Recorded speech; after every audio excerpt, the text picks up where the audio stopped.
Good morning again. Nordine, thank you for reading the scriptures, and I just love hearing you all read the scriptures. I just, makes my heart smile. So this morning, I think our theme is bread. We've talked a lot about bread. I'm getting kind of hungry actually myself here.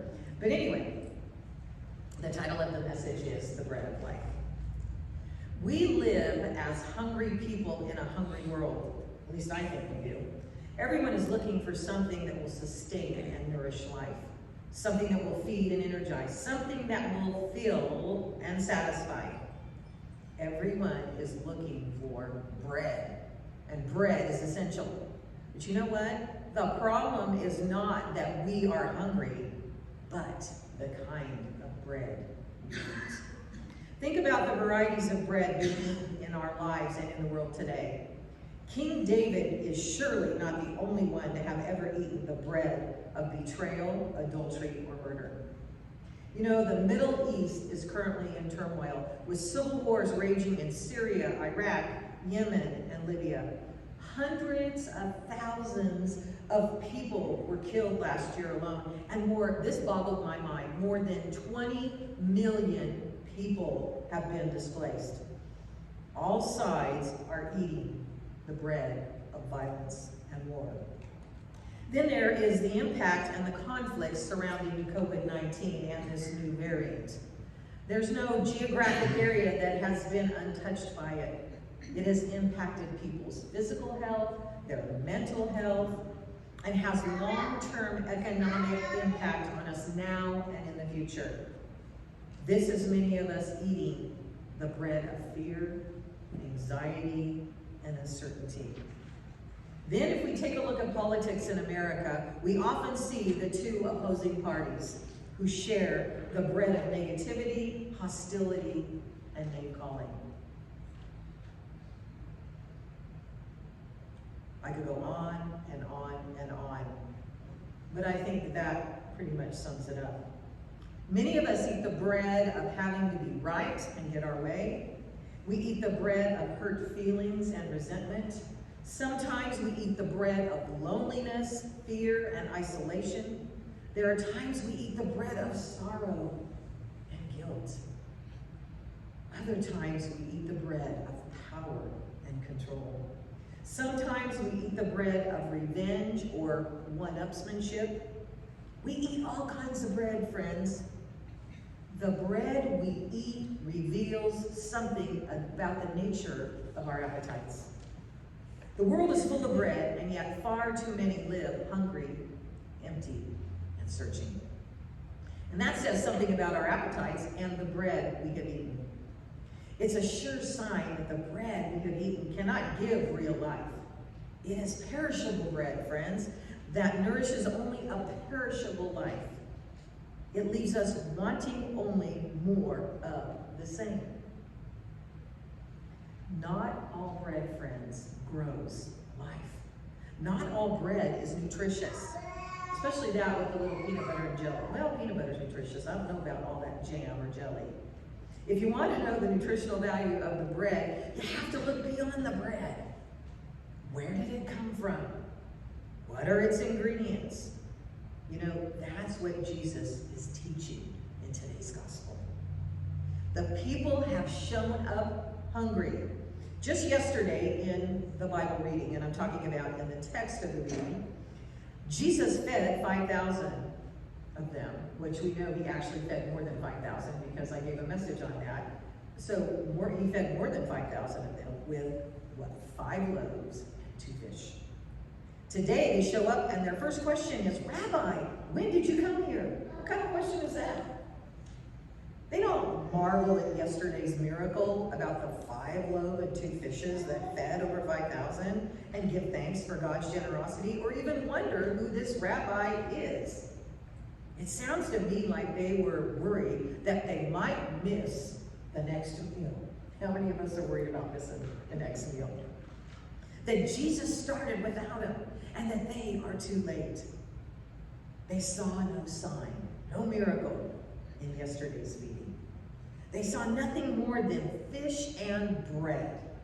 They either refused or were unable to see beyond the fish and the bread. They're interested only in their own appetites, and Jesus knows it.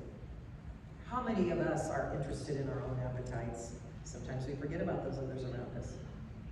Very truly, I tell you, you are looking for me, not because you saw signs, but because you ate your fill of the loaves. He says this to them. The people are concerned for their bellies. Jesus, friends, is concerned. He's concerned for their lives. The people want to be fed themselves with bread. Jesus wants to feed them with God.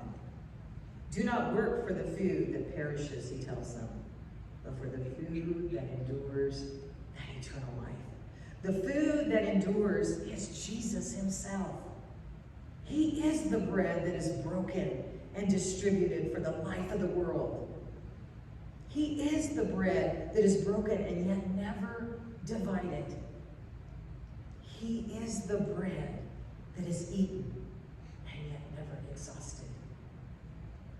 When we believe in Jesus, eating, ingesting, and taking him into our lives, we live differently.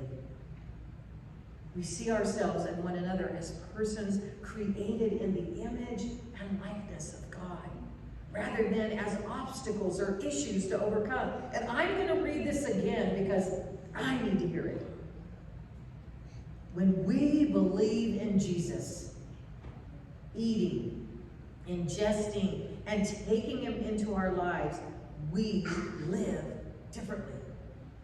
We see ourselves and one another as persons created in the image and likeness of God, rather than obstacles or issues to overcome.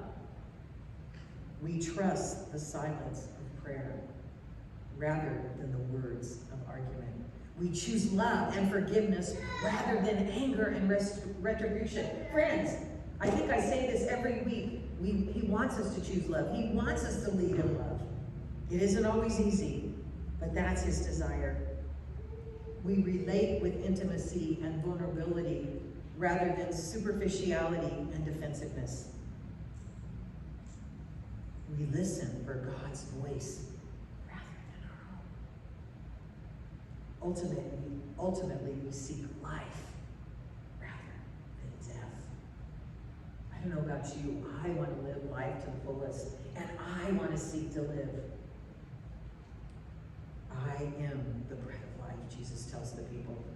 Whoever comes to me will never be hungry, and whoever believes in me will never be thirsty. He is offering the people himself. He is the imperishable bread that nourishes and sustains imperishable life. You know, friends, Jesus makes that same offer to us. He offers himself to us in every one of our relationships. With our family, with our friends, with strangers, with enemies, those who agree with us and those who disagree with us. In every situation and each day of our life, we choose the bread we will eat, perishable or imperishable. In doing so, we also choose the life we want. So friends, which bread do you choose to eat? One of the selection I have here, I've got a whole bunch of bread here, okay? So are we going to choose the pita bread? Are we going to choose the English muffins? Are we going to choose Brad's favorite, which is the onion hamburger bun? He loves this, toasted. Are we going to choose Italian white bread? Are we going to choose sourdough? We're going to choose this big little loaf, friends. We're going to choose this large loaf. Or, friends, or will you choose that bread that can only sustain you for life's journey? That bread that will grow you and change you. The bread that makes a way when there is no way. That bread that feels the empty feeling inside. That healing bread. The grace-giving bread. The bread that saves you. That bread that will give you eternal life. That bread, friends, is Jesus Christ. And hence I brought this picture that's off my wall in my study room at home. And isn't that a beautiful picture of Jesus? Look at him. Study him. He is the bread of life. So friends, are you going to go it alone and try to fill yourself with that which does not and cannot satisfy your deepest longings of hunger? Or, friends, will you choose Jesus? Will you choose Jesus, the bread of life? Think about it. Which bread will you choose today, friends?